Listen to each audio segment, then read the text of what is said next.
ஆண்டவராகிய இயேசு கிறிஸ்துவின் நாமத்தில் காலை வாழ்த்துக்கள்.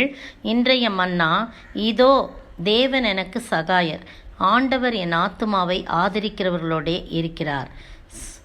சங்கீதம் 54 வசனம் 4. பாருங்க, இந்த சங்கீதம் எந்த சந்தர்ப்பத்தில் எழுதப்பட்டுச்சுன்னா, தாவீது தங்களிடத்தில் ஒளிந்து கொண்டிருக்கிறான் என்று சீப்பூரார் ஊரார் சவுலுக்கு சொன்னபோது உடனே நெகினோத்தின் வாசிக்க தாவீது பாடி ராகத்தலைவனுக்கு ஒப்புவித்த மஸ்கீல் என்னும் சங்கீதம். பாருங்க, தாவீது அவங்கக்கிட்ட ஒளிஞ்சிருக்கான்னு சொல்லி சீப்பூரார் சவுலுக்கு சொல்லிடுறாங்க. எப்படி காட்டி கொடுக்குறாங்க பார்த்தீங்களா? அவங்க சீப்பூரார் என்ற ஊரில் தாவீது ஒளிஞ்சிக்கிட்டு இருக்கான், அதை போய் உடனே இங்கே தான் ஒளிஞ்சிக்கிட்டு இருக்கான்னு சவுலுக்கு சொன்னதை தெரிஞ்ச பிறகு கூட அவர் என்ன பண்ணுறாரு, வாத்திய கருவி வாசித்து பாடி மஸ்கீல் என்னும் பாடி ஒப்புவித்த ராகத்தலைவனுக்கு ஒப்புவித்த மஸ்கீல் என்னும் சங்கீதம். எந்த சூழ்நிலையிலும் அவர் ஆண்டவரை துதிக்கின்றவராக காணப்படுறார். அதனால தான் தைரியமாக சொல்ல முடியுது, இதோ தேவன் எனக்கு சகாயர், ஆண்டவர் என் ஆத்துமாவை ஆதரிக்கிறவர்களோடே இருக்கிறார் என்று சொல்கிறார். அவர் என் சத்துருக்களுக்கு தீமைக்கு தீமையை சரிக்கட்டுவார், உமது சத்தியத்தின் நிமித்தம் அவர்களை நிர்மூலமாக்கும் அப்படின்னு சொல்லி அவர் எல்லா நெருக்கத்தையும் நீக்கி என்னை விடுவித்தார்.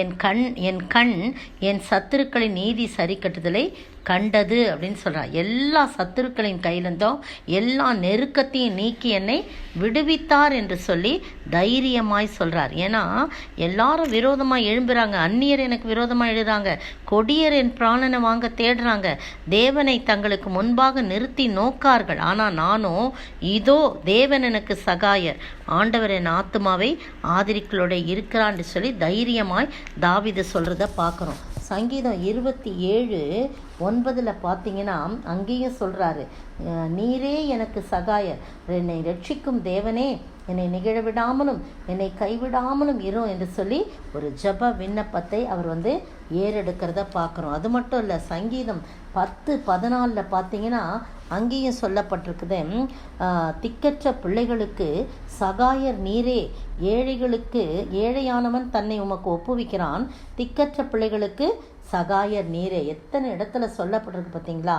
அப்போ ஏசாயா 41:10 பார்த்தீங்கன்னா அங்கேயும் சொல்லப்பட்டிருக்கு என்னன்னா, நீ பயப்படாதே, நான் உன்னுடனே இருக்கிறேன், திகையாதே, நான் உன் தேவன், நான் உன்னை பலப்படுத்தி உனக்கு சகாயம் பண்ணுவேன், என் நீதியின் வலது கருத்தினால் உன்னை தாங்க. இப்படிப்பட்ட தேவனை அவன் இறுக்கமாக பற்றி கொண்டபடினால இந்த வார்த்தையை சொல்கிறார். இதோ தேவன் எனக்கு சகாயராக இருந்தாரா? நிச்சயமாக இருந்தார். எல்லா காரியங்களையும் அப்படியே சத்துரு எல்லாம் சுற்றி நிற்பாங்க. ஆனால் அந்த இடத்துல ஒரு விடுதலையை கட்டளையிட்டு தாவீதை விடுதலை பண்ணுவான். சவுலின் கைக்கு தாவீதை ஒப்பு கொடுக்கவே இல்லை, ஈட்டியால் குத்த பார்க்குறான். அப்படியே அது அவன் நவுந்து அந்த செவுத்தில் போய் விழுந்து குத்தப்பட்டுச்சின்னு சொல்லி பார்க்குறோம். ஒரு இடத்துல கூட தாவீதை சவுலின் கையில் ஒப்பு கொடுக்கவே இல்லை. ஏனென்றால் அவன் சொல்லுவான் எப்போவுமே, இதோ தேவன் எனக்கு சகாயர், நான் என்ன செய்வேன், மனுஷன் எனக்கு என்ன செய்வான் என்று சொல்லி அடிக்கடி அவர் சொல்கிறத பார்க்குறோம். நீங்களும் நானும் நமக்கு விரோதமான காரியங்கள் எத்தனை எழும்பினாலும் நம்ம சொல்லணும், தேவன் எனக்கு சகாயர், இதோ ஆண்டவர் எனக்கு சகாயர்னா என்ன? உதவி செய்பவர். எங்கிருந்து சகாயம் கிடைக்கும்? வானத்தையும் பூமி உண்டாக்கின கர்த்தரிடத்திலிருந்து நமக்கு சகாயம் வரும்னு சொல்லி 121 சங்கீதத்தில் நம்ம வாசிக்கிறோம். எனவே பிரியமானவர்களே, நீங்களும் நானும் உதவியற்ற ஒரு சூழ்நிலையிலே, எல்லாரும் கைவிடப்பட்ட ஒரு சூழ்நிலை தள்ளப்பட்டிருக்கிறோமா? கவலைப்பட வேணாம். ஆண்டவர் மட்டும் இருந்தால் போதும். எல்லாரும் இருந்தால் ஆண்டவர் இல்லைன்னா நம்முடைய வாழ்க்கையில் ஒன்றுமே இல்லை. ஆனால் எதுவுமே இல்லாமல் ஆண்டவர் மட்டும் நம்மோட இருந்தால் நமக்கு எல்லாமே ஆறுதலும் சமாதானமும் நிம்மதியும் மகிழ்ச்சியும் களிகூறுதலும் உண்டாகும். அதை உணர்ந்து தான் தாவீது சொல்கிறார், கர்த்தர் எனக்கு சகாயர், எனக்கு அவர் உதவி செய்பவர் என்று சொல்லி வாழ்த்தார். அதே போல் நாமும் அப்படி சொல்லி அறிக்கையிடும்போது உண்மையாகவே கர்த்தர் நமக்கு சகாயராயிருந்து உதவி செய்வார். உதவி வரும் கண்மலை நோக்கி பார்க்கின்றேன், வானமும் வையமும் படைத்தவரை நான் பார்க்கின்றேன். உதவி வரும் கண்மலை நோக்கி பார்க்கின்றேன், வானமும் வையமும் படைத்தவரை நான் பார்க்கின்றேன். காலை தள்ளாட விடமாட்டார், காக்கும் தேவன் உறங்க மாட்டார், காலை தள்ளாட விடமாட்டார், காக்கும் தேவன் உறங்க மாட்டார். இஸ்ரவேலை காக்கிறவர் எந்நாளும் தூங்க மாட்டார், இஸ்ரவேலை காக்கிறவர் என்னாலும் தூங்க மாட்டா. ஸ்தோத்திரிக்கிற ஆண்டவரே, துதிக்கிற ராஜா, வாழ்த்துக்கிற வணங்கிறப்பா. உண்மையே நோக்கி நாங்கள் பார்க்குறோம். கர்த்தர் எங்களுக்கு சகாயர். மனுஷர் எங்களுக்கு என்ன செய்ய முடியும்? நீரே ஆத்துமாவை எல்லா தீமைக்கும் விலக்கி மீட்டு பாதுகாத்துக் கொள்கிறேன்.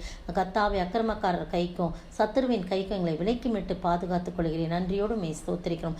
அப்படிப்பட்ட ஆசீர்வாதமுள்ள கர்த்தர் எங்களோடு கூட இருக்கிறபடினா, இதோ எங்களோடு கூட இருக்கிறபடினால எங்களுக்கு எந்த குறையும் இல்லை. அந்த தைரியத்தோடு நாங்கள் வாழ நீர் உதவி செய்ய வேண்டும் என்று கர்த்தரும் மீட்பெரும் ராஜாவுமாகிய இயேசு கிறிஸ்துவின் விலையேற பெற்ற நாமத்தில் ஜெபிக்கிறேன் பிதாவே, ஆமீன்.